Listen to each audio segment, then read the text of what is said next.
Traumatismo cráneoencefálico por Laura Papalotzin. La causa más frecuente de daño cerebral es la de origen traumático y recibe el nombre de traumatismo cráneoencefálico o bien TCE. El encéfalo, que junto a la médula espinal forma el sistema nervioso central, está protegido por el cráneo y comprende el cerebro, el cerebelo y el bulbo raquídeo. El cerebro es la estructura más compleja del organismo humano y el principal centro nervioso. Sus diferentes áreas son las principales responsables del movimiento, las sensaciones y percepciones, las emociones y la conducta. En él se llevan a cabo funciones mentales superiores. ¿Cómo se produce el traumatismo craneoencefálico? El daño que sufre el cerebro después de un traumatismo craneoencefálico se debe por una parte a la lesión primaria, contusión, directamente relacionada con el impacto sobre el cráneo o con el movimiento rápido de aceleración o deceleración, y por otra parte a las lesiones secundarias, edema, hemorragia, aumento de la presión en el cráneo, etc., que desarrolla a raíz de la lesión primaria durante los primeros días tras el accidente y que puede conllevar graves consecuencias en el pronóstico funcional. Consecuencias del traumatismo craneoencefálico. La primera consecuencia de la lesión postraumática suele ser una alteración de la conciencia, el coma, cuya intensidad y duración será variable y que en algunos casos puede prolongarse durante meses, provocando importantes consecuencias a largo plazo. Trastornos a nivel sensorial, tacto, olfato, vista, etc.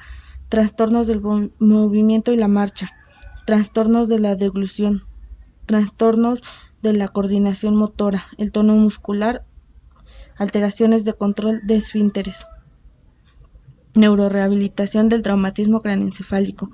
A pesar de que los avances en el campo de la neurología y la investigación de sustancias que pueden favorecer la regeneración nerviosa, en la actualidad la recuperación completa tras un traumatismo craneoencefálico es difícil. Sin embargo, la neurorehabilitación dispone de métodos para ayudar a la persona afectada por un daño cerebral a optimizar la recuperación de sus funciones, potenciar sus capacidades conservadas y ayudarlas a adaptarse aún con limitaciones, con la finalidad de conseguir la máxima autonomía posible. Entonces bien, un traumatismo craneoencefálico es una afectación del cerebro causada por una fuerza externa que puede producir una disminución o función del nivel de conciencia y que conlleva una alteración de las habilidades cognitivas, físicas y o emocionales del individuo. Los accidentes de tráfico representan la causa más importante, alrededor del 73%, seguido por las caídas, un 20%, y las lesiones deportivas, un 5%. De la definición de traumatismo craneoencefálico destacan tres aspectos relevantes: la existencia de una fuerza externa que actúa sobre el cerebro, la afectación cerebral provocada por dicha fuerza, la disfunción cerebral provocada por dicha afectación. La fuerza externa implicada en un traumatismo craneoencefálico ejerce sus efectos sobre el cráneo, bien por contacto directo, agresiones, caídas, golpes, accidentes deportivos, etc., o por inercia, accidentes de tráfico. Las fuerzas por contacto directo o estáticas suelen provocar lesiones focales. Entre las lesiones focales más frecuentes se encuentran hematoma subdural, hematoma epidural y hemorragia subaracnoidea. Los traumatismos craneoencefálicos se clasifican en cerrado, abierto o penetrantes. Estos son los dos principales. Traumatismo craneoencefálico leve. Leve o conmoción cerebral son las más frecuentes y representan por lo tanto el mayor número de traumatismos que se producen en nuestro país. En este tipo de traumatismos, también conocidos como conmoción cerebral, no suele existir pérdida de conocimiento, o si existe, su duración suele ser limitada a los minutos posteriores de la contusión. Aunque la mayoría de las personas que sufren un traumatismo craneoencefálico leve se recupera de forma completa en los días o semanas posteriores al traumatismo, un porcentaje relativo elevado a estos pacientes pueden presentar problemas persistentes y limitados que constituyen que los conocemos como síndrome postconmocional. Este molesto e incapacitante síndrome incluye la aparición de síntomas físicos como la fatiga, dolor de cabeza, problemas de conciliación del sueño, sensaciones de vértigo o mareos. Traumatismo craneoencefálico moderado.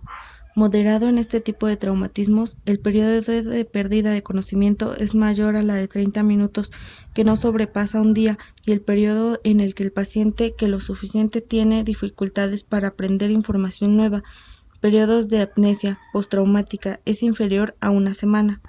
Traumatismo craneoencefálico grave. Grave en este tipo de traumatismos, el periodo de pérdida de conocimiento es mayor a un día, y o el periodo en el que el paciente que lo sufre tiene dificultades para aprender información nueva. Periodo de amnesia postraumática es mayor de una semana. Hematoma subgaleal. Es un sangrado en el espacio potencial entre el periocito del cráneo y la gálea aponeurótica del cuero cabelludo. Fractura lineal. Esto puede comprimir el tejido cerebral subyacente, hematoma subdural o epidural. Una fractura simple es una ruptura del hueso sin daño de la piel. Una fractura lineal del cráneo es una ruptura en la que el hueso craneal que se asemeja a una línea delgada sin astillamiento, depresión ni distorsión del hueso.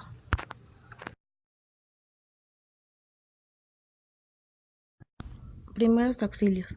Los primeros auxilios consisten en una atención inmediata que se le da a una persona enferma, lesionada o accidentada. Por ejemplo, si se encuentra una persona inconsciente con una sospecha de haber recibido una descarga eléctrica o electrocución, la persona que la atenderá debe estar segura de que no le va a ocurrir lo mismo. Debe revisar que la zona sea segura. Si hay alguien más en el lugar del accidente, se debe darle instrucciones para solicitar los servicios médicos de urgencia, dando los siguientes datos. Número 1. El número telefónico desde el cual se está llamando, si se conoce. Número 2. La ubicación del lugar donde se encuentra la víctima. Número 3. El tiempo de urgencia que está experimentando la víctima. Número 4. El tipo de ayuda que se está proporcionando. Número 5. Su nombre. Número 6. ¿Qué otro tipo de ayuda que necesita? Bomberos, policías, etc. A continuación, se hace la valoración del paciente. Evaluación primaria del paciente. Valoración de la conciencia. Se preguntará a la víctima cómo está, cómo se encuentra. Si contesta, es símbolo inequívoco de que respira y tiene pulso. En caso de que no conteste, pellizcar levemente en los hombros. Si reacciona, seguir la conducta anterior. En caso de muerte, llamar a los servicios de emergencia cuanto antes.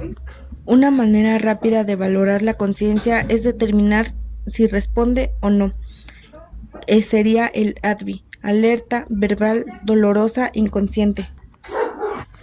Valoración neurológica mediante la escala de Glasgow. Número 4. Valoración de la respiración. Nos acercamos a la boca de la víctima con las mejillas e intentamos sentir el aliento, a la vez que dirigimos la mirada al tórax.